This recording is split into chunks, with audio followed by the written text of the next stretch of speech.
Hi పిల్లలు, ఈరోజు నేను మీకు ఒక తెలివి తక్కువ నక్క కథ చెబుతాను. అనగనగా ఒక అడవిలో ఒక పులి ఆకలితో వేటాడడానికి ప్రయత్నిస్తూ ఉంది. ఒకసారి అటువైపు ఒకసారి ఇటువైపు వెళ్తుంది. అయినా తనకి ఏదీ దొరకడం లేదు. అప్పుడు ఆ పులి కన్ను ఒక ఏనుగు పైన పడుతుంది. ఆ పులి ఈ ఏనుగును వేటాడాలని ఆ పులి వేగంగా వచ్చి ఆ ఏనుగు పైన తన పంజా విసురుతుంది.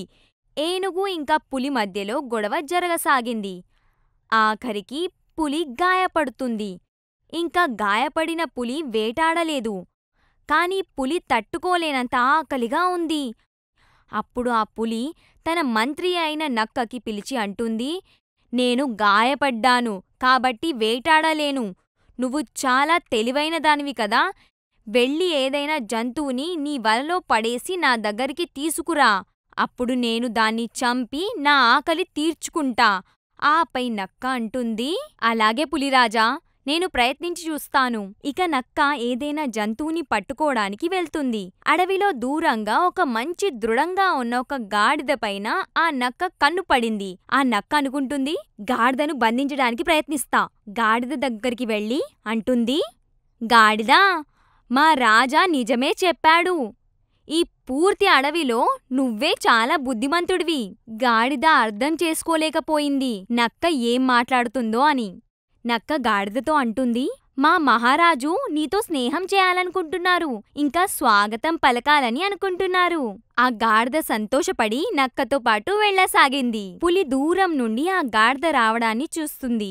ఆ గాడిదని చూసి పులి నోట్లో నీళ్లు వచ్చేస్తాయి. తనని తాను ఆపలేకపోతుంది.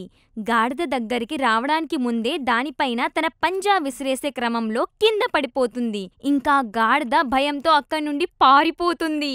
నక్క తన తల పట్టుకొని అంటుంది, అయ్యో మహారాజా, కొంచెంసేపు ఆగలేకపోయారా?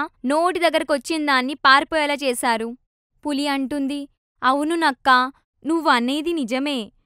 నేను కొంచెం ఆగాల్సింది. నీకు చాలా తెలివి ఉంది కదా, నువ్వు వెళ్ళి మళ్ళీ తనని ఇక్కడికి తీసుకొని రా. నా ఆకలి తీరాలి కదా.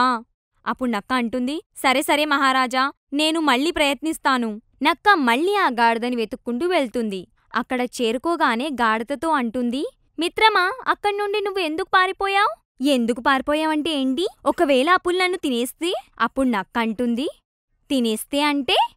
పిచ్చిదానా, అతను నీకు స్వాగతం చెప్పాలని చూశారు, తినాలని అనుకోలేదు. ఒకవేళ తినాలని ఉంటే ఎప్పుడో నీ వెంటపడి తినేసేవారు. గాడిద అనుకుంటుంది, అవును, నక్క చెప్పేది నిజమే కదా. అప్పుడు ఆ గాడిద మళ్ళీ సంతోషపడి నక్కతో పాటు వెళ్ళసాగింది. పులి మళ్ళీ దూరం నుండి ఆ గాడిద రావడాన్ని చూస్తుంది. పులికి చాలా సంతోషం వేస్తుంది. కాని ఈసారి తనని తాను ఆపుకుంటుంది. గాడిద పులి దగ్గరికి రాగానే ఆ పులి ఆ గాడిద పైన విరుసుకుపడి దాన్ని చంపేస్తుంది. పులి గాడిదని తినేందుకు వెళ్తుండగా నక్క ఆపుతుంది. ఆగండి మహారాజా, ఆగండి. మీరు ఇన్ని రోజులుగా వేటాడలేదు, ఇన్ని రోజులుగా స్నానం కూడా చేయలేదు. మీరు ముందు వెళ్ళి స్నానం చేయండి, ఆ తరువాత దీన్ని ప్రశాంతంగా తినొచ్చు. పులి అనుకుంటుంది, నక్క చెప్పేది కూడా నిజమే అని స్నానానికి వెళ్ళిపోతుంది. పులి వెళ్ళగానే నక్క గాడిద మెదడును తినేస్తుంది. పులి తిరిగి రాగానే గాడిద మెదడుని వెతకడం మొదలు పెడుతుంది. కాని పులికి మెదడు దొరకదు.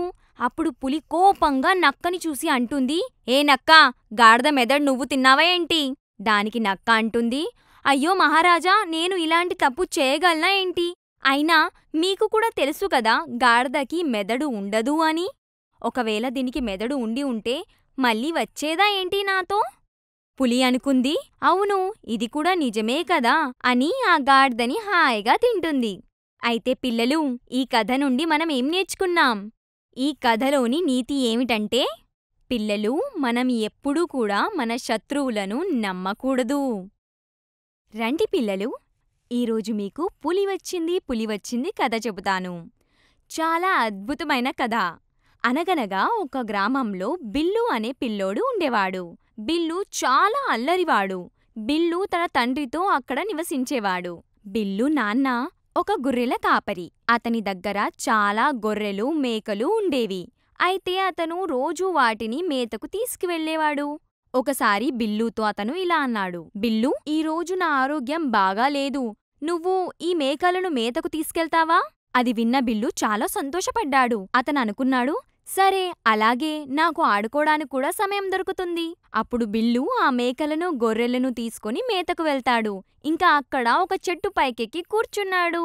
అతను ముందే చాలా అల్లరి పిల్లోడు. అతను ఏదో ఆలోచించి గట్టిగట్టిగా కేకలు పెట్టడం మొదలుపెట్టాడు. అరే, నన్ను కాపాడండి, నన్ను కాపాడండి, పులి వచ్చింది, పులి వచ్చింది, నన్ను తినేస్తుంది, ఎవరైనా నన్ను కాపాడండి. ఆ కేకలు విన్న ఊరివాళ్ళు పరిగెత్తుకుంటూ అక్కడికి చేరుకుంటారు.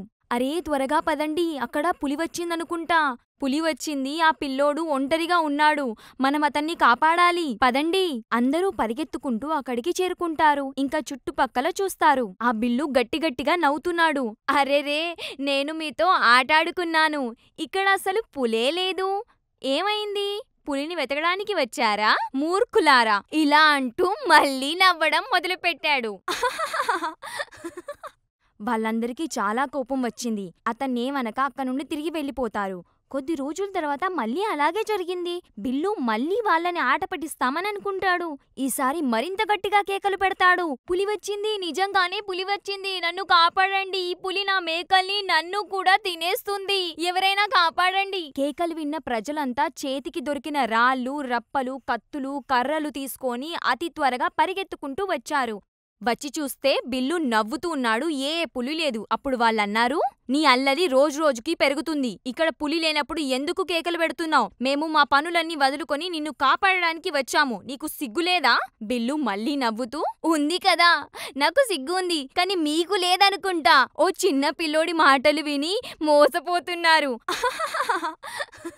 ఇది విన్న ఊరి వాళ్ళకి మరింత కోపం వచ్చింది. ఇంకా వాళ్ళు అనుకున్నారు, ఈ బిల్లు చాలా అల్లరి పిల్లోడు, ఈసారి ఏమైనా గాని మనం సహాయం కోసం ఎప్పుడూ రాకూడదు, మనల్ని ఎప్పుడూ మోసం చేస్తూ ఉంటాడు, పులి లేదు, ఏం లేదు, పదండి అని వెళ్ళిపోతారు. ఒకసారి బిల్లు మేకలను మేతకు తీసుకెళ్తాడు. హఠాత్తుగా అక్కడికొక పులి వస్తుంది. పులిని చూసి బిల్లుకి చెమటలు పట్టాయి. బిల్లు చెట్టుపైకెక్కి కేకలు పెట్టడం మొదలుపెట్టాడు. నన్ను కాపాడండి, పులి వచ్చింది, ఇప్పుడు నిజంగానే పులి వచ్చింది, నేను అబద్ధం చెప్పడం లేదు, నా మేకలను, నన్ను కాపాడండి.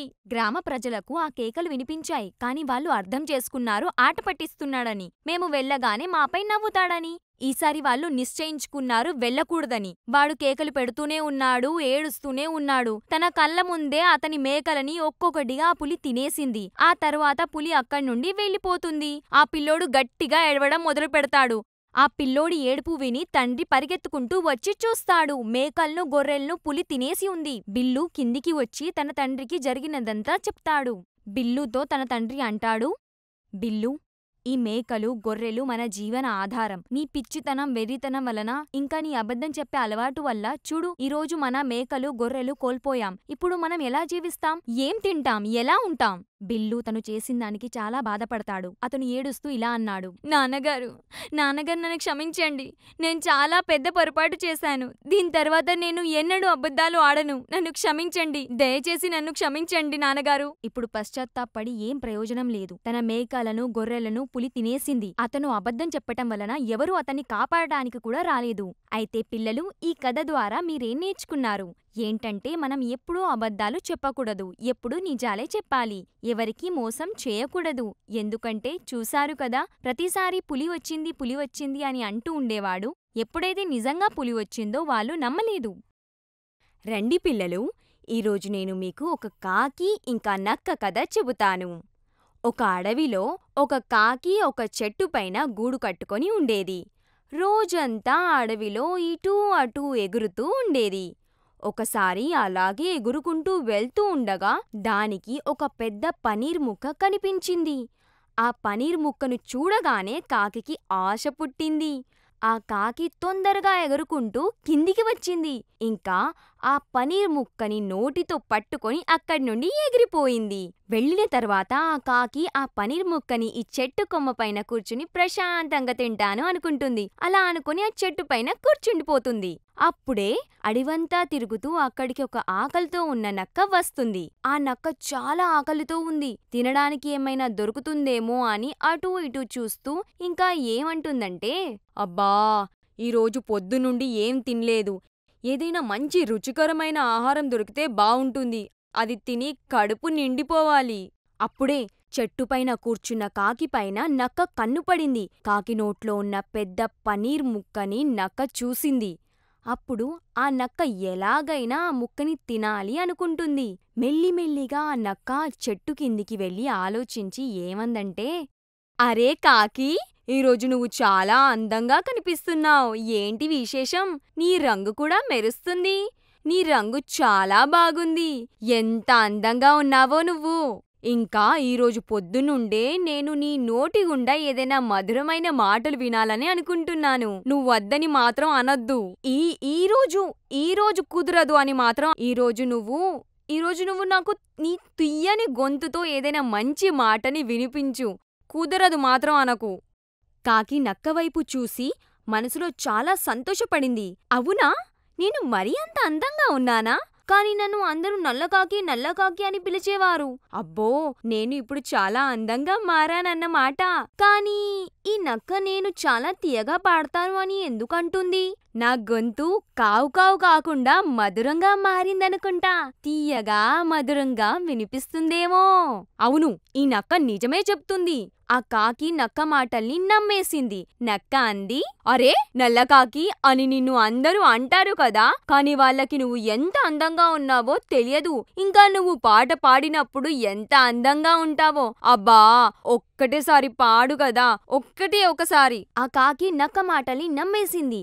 ఇక పాట పాడడానికి నోరు తెరవగానే ఆ పనీర్ ముక్క కింద పడిపోయింది. నక్క వెంటనే ఆ పనీర్ ముక్కని నోట్లో వేసుకొని అక్కడే మొత్తం తినేసి అంది, అబ్బా, కడుపు నిండిపోయింది. కాకి నక్కని చూస్తూ ఉండిపోయింది. నక్క అంది, ఏ నల్లకాకి, ఏం చూస్తున్నావ్? ఎగిరిపో ఇక్కడి నుండి. నా పని అయిపోయింది, నేను వెళ్తున్నా. కాకికి చాలా బాధ వేసింది. తను మరొకరి మాటల్ని నమ్మి తన ఆహారాన్ని కోల్పోయింది. అయితే పిల్లలు, ఈ కథ నుండి మీరు ఏం నేర్చుకున్నారు? ఇతరుల మాటల్ని నమ్మరాదు. ఏదైతే నిజమో దాన్నే అంగీకరించాలి.